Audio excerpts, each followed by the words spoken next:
రాజకీయం సినిమా గమ్మతి చిత్రాలు వైరల్ అవుతున్న వీడియోలు ఇట్లా తీరు వార్తలతోని మన మైక్ టీవీ ముచ్చట్లయితే తయారుగున్నాయి. చలో సుషిద్దాం పాండ్రి అందుకంటే మొదలు హెడ్లైన్స్. కోలాటాలు ఆడుకుంటా మల్లారెడ్డి డాన్సు, ఆయన కాలేజీలో చూయించిండు ఇట్లా మాసు. అమ్మవారి కాడ ఆడోళ్ళు బ్యాండ్ కొట్టిర్రు జోరుగా, చూసినోళ్లకు గూస్ బంప్స్ వస్తాయి షూర్గా. నాగార్జున మీద పెట్టిర్రు కేసు కొత్తగా, సర్కార్ బద్నామయ్యే కథే ఉంది ఉత్తగా. పాలమ్మిన పూలమ్మిన చిట్టీలేసిన కష్టపడ్డా అన్న డైలాగ్ ఎవరిదో తెలుసు కదా. ఇప్పుడు ఆ లిస్టులా కొత్త ముచ్చట కూడా కలుపుకోవాలి. కోలాటాలు వేసిన జోష్ పెంచిన సంబరాలు డబల్ చేసిన అని చెప్పుకోవాలి. దగ్గర పడుతున్న దసరా పండుగను ఇంకింత సందడి చేసేందుకు సారీగో ఇట్లా టాలెంట్ చూపించి వారేవా అనిపించిండు. మీరు కానియురు సార్, తగ్గేదేలే.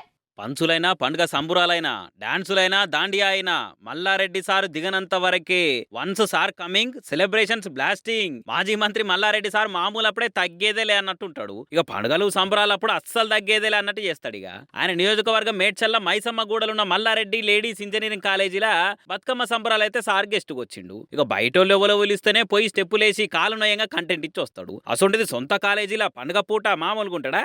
ఇక ఇట్లా ఇచ్చి పడేసిండు. ఇక ఎమ్మెల్యే కాలేజ్ ఓనరే ఇట్లా జో చూపించే వరకలా కాలేజీ ప్రిన్సిపాల్ లేడీ లెక్చరర్లు స్టాఫ్ స్టూడెంట్లు అందరు కలిసి ఆడిరేగ మంచిగా. కానీ పార్టీ పవర్లు ఉన్నా లేకున్నా, ఆయన మినిస్టర్ ఉన్నా ఓన్లీ ఎమ్మెల్యేగున్నా జోసు చూపించుట్లా మాత్రం వెనుక పోయేదే లేదని మళ్ళోసారి కల్లారా చూపించిండు పోరి మల్లారెడ్డి సారు.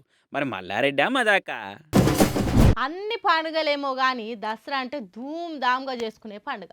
ఓ దిక్కు నవరాత్రుల పేరు మీద భక్తిగా పూజలు చేసుకుంటేనే ఇంకో దిక్కు బతుకమ్మతోని పాటుగా మస్తు ఆటలు పాటలు డీజేలు కోలాటలు దాండియాలతోని అందరు సంబరాలు చేసుకుంటారు.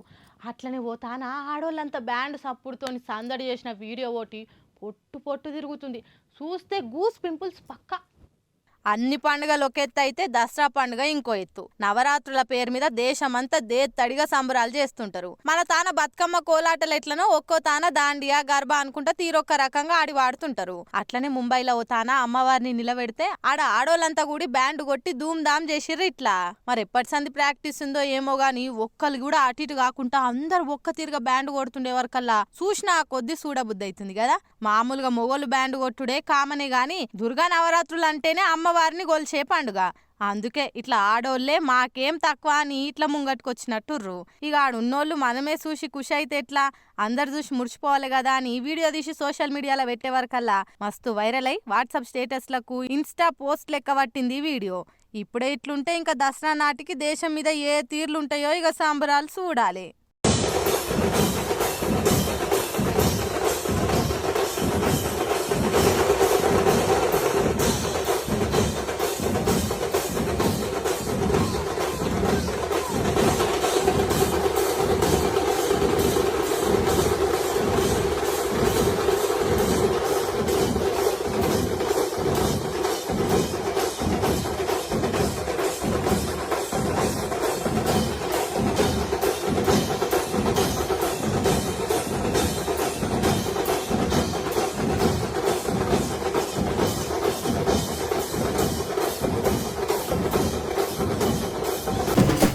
రూల్ ప్రకారం లేదని ఎన్ కన్వెన్షన్ను కూలగొట్టిండ్రు. సర్కారు గ్రేటు, ఎవ్వరినైనా ఒక్క తీర్లా చూస్తుందని అందరు మెచ్చుకుర్రు. ఆ మెప్పును వారం రోజులన్నా తాజాగా ఉండనియలేదు. కొండా సురేఖ అక్క ఇంట్లోనే నాగార్జున సార్ కుటుంబాన్ని బజాట్లేసి పండ్లు అని అమ్మింది. అటు నాగార్జున సార్ కూడా ఊకుంటుంటే పతొక్కలు మా మీద పడి ఏడుస్తుండ్రని ఆయన 100 కోట్లకు కొండా సురేఖ మీద పరువు నష్టం దావేసిండు. అదైనా తెల్లారే నాగార్జున సార్ మీద ఒక ఆయన పోయి కేసు పెట్టిండు. మరి ఇక దీన్ని ఎట్లా చూడాలనో, కొండా సురేఖ మీద పరువు నష్టం దావేయంగానే నాగార్జున మీద కేసు ఎందుకైందో మీకేమన్నా అనిపిస్తే కామెంట్లలో చెప్పుండ్రి. అధికారంలో ఎవ్వరున్నా వాళ్ళ పార్టీ లీడర్లకు చట్టాన్ని మించిన గౌరవం దక్కుతుంది కదా ఎప్పుడైనా ఎక్కడైనా.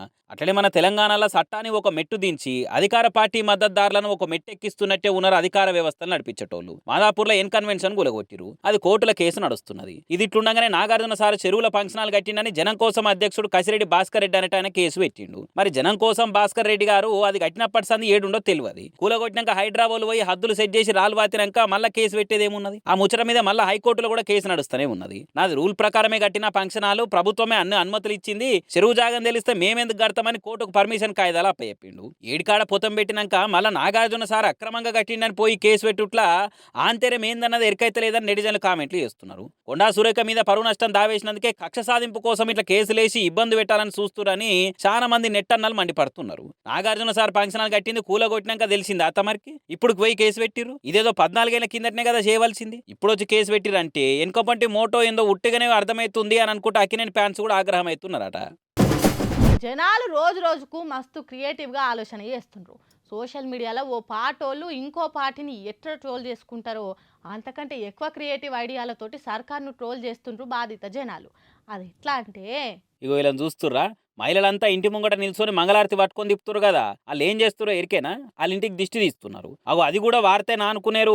వాళ్ళ ఇంటికి సీఎం రేవంత్ సార్ దిష్టి తాకిందట. అది ఓవాలని ఈ తీర్ల ఇచ్చేంతరాల దిష్టి తీసిర్రు చైతన్యపురి మూసీ బాధిత మహిళలు. మూసీ బ్యూటిఫికేషన్ ప్రాజెక్ట్ కింద చైతన్యపూర్లో మూసీ ఒడ్డు పంటున్న ఇండ్లను గులగొడుతుందా సర్కారు. ఇక మా ఇంటి మీద రేవంత్ రెడ్డి నజర్ పడొద్దు, బుల్డోజర్లు రావద్దు అని ఇట్లా దిష్టి తీసుకొని నిమ్మలమైర్రు మూసీ బాధితులు. పాపం కట్టుకున్న కలల ఇండ్లు కండ్ల ముంగట కూలగొడతారని తెలిసినప్పుడు ఎంత బాధితది ఏం కథ. అసలు బాధితుల ఇండ్లు బఫర్ జోన్లు ఉన్నాయని ఇప్పుడు కూలగొట్టే బదులు ముందే పర్మిషన్ లేకుండా పక్కాగా నక్సల్ గీసి సర్కార్ తాను పెట్టుకుంటే పబ్లిక్ ఇంత గోసపడకపోవు కదా. లంచాలు తిన్న ఆఫీసర్లు మంచుకున్నారు, కట్టిన బిల్లర్లు బిందాసుకున్నారు, కొన్నోళ్ళు ఒర్రి సస్తూరు ఇప్పుడు పోరి. ఏమున్నదక్కో ఏమున్నదక్క ఈ ఇంట్లో నాకు ఇంకా ఏమున్నదక్కో అని తట్టబుట్ట చదురుకొని భారమైన గుండెతోటి బండెక్కి మర్రి చూడకుండా సీఎం బంగ్లా ఖాళీ చేసి వెళ్ళిపోయింది కదా ముఖ్యమంత్రి సారు. ఎవరో అనుకునేరు మన ఢిల్లీ మాజీ సీఎం కేజ్రీవాల్ సార్ గురించి చెప్తున్నా. పాపం కేజ్రీవాల్ సార్ అధికారిక ముఖ్యమంత్రి బంగ్లా ఖాళీ చేసి చీపురు కట్ట కాంచి చెత్తశాట దాకా అన్నింటిని చదురుకొని వ్యాన్ లెక్కిచ్చి సొంత ఇంటికి వెళ్ళిపోయిండు. ఇక ఇన్నొద్దులు అధికారిక ముఖ్యమంత్రి బంగ్లాలో పనిచేసిన వాళ్ళందరికీ పేరు పేరున దండం పెట్టి పోయేస్తాం ఇక సల్లగా బతుకుర్రి, ఎప్పుడన్నా ఏదైనా అక్కరు వస్తే ఫోన్ చేసి అడుగుర్రి, మోమాటం ఏం పెట్టుకోకుర్రి అని చెప్పి బంగ్లా ఖాళీ చేసి బాధతోటి వెళ్ళిపోయిండు సారు. ఆ ఇంట్లో పనులను సెక్యూరిటీలను విడిచిపెట్టి వెళ్ళిపోతుంటే సార్కు కూడా కలుక్కుమనట్టే అయిందట. వెళ్తున్నా వెళ్ళాలని లేకున్నా భారంగా వెళ్తున్నా అని మనసులో నేనున్నాను సినిమాలో నాగార్జున పాటను బ్యాక్గ్రౌండ్ వేసుకొని ముల్లె మూటలు పట్టుకొని సొంత ఇంటికి పయనమయ్యారు. ఇక వాళ్ళ ఇంటి ఆమె కూడా కన్నీళ్ళు తీసింది. ఢిల్లీకి 2 సార్లు సీఎంగా చేసిండు కేజ్రీవాల్ సారు. అప్పటి సంది ఇదే ఇంట్లో ఉంటున్నాడు. ఇప్పుడు బంగ్లా ఖాళీ చేసే వరకలా ఎవరికైనా బాధ అనిపిస్తుంది కదా. కాకుంటే ముఖ్యమంత్రి ఉన్నప్పుడు చేతి కింద 100 మంది పనులు ఉంటే ఇప్పుడు వాళ్ళు ఎవరు ఉండరు కదా. సార్ చేసే జీవితం అంతా మళ్ళీ సొంత ఇంట్లోనే గడపబోతున్నట్టుగా. మన తాత నాయనమ్మల కాలమోళ్ళు ఎట్లుంటుండే, అప్పట్లో జొన్న రొట్టెలు గట్క సద్దిబువ్వ ఇట్లా ఎరువులు లేని తిండి తిని ఏ మందు మాకులు లేకుండా ఏ నొప్పులు రోగాలు రాకుండా ఏం తక్కువ 80-90 ఏండ్ల దాకా బతుకుతుండే. కానీ ఇప్పటి వాళ్ళు మాత్రం 30-40 ఏండ్లకే నొప్పులు రోగాలతో తీరొక్క తిప్పలు పడుతుంటా గోసెల్లదిస్తున్నారు. కానీ ఈ తాత మాత్రం సెంచరీ రికార్డు దాటి ముందుకు పోతున్నాడు చూడు. సెంచరీ మీదనే బతికిందంటే 101 మా అంటే 102 ఉండి అడ్డంబాడి అట్లనే మంచం మీద గోసెల తీస్తుండేమో అనుకునేరు. అస్సలు కాదు. ఇక చూడుర్రి ఎట్లా నడుచుకుంటూ పోతున్నాడు. 110 ఏండ్లకు మీదనే ఉన్నాడట ఈ యోగి తాత.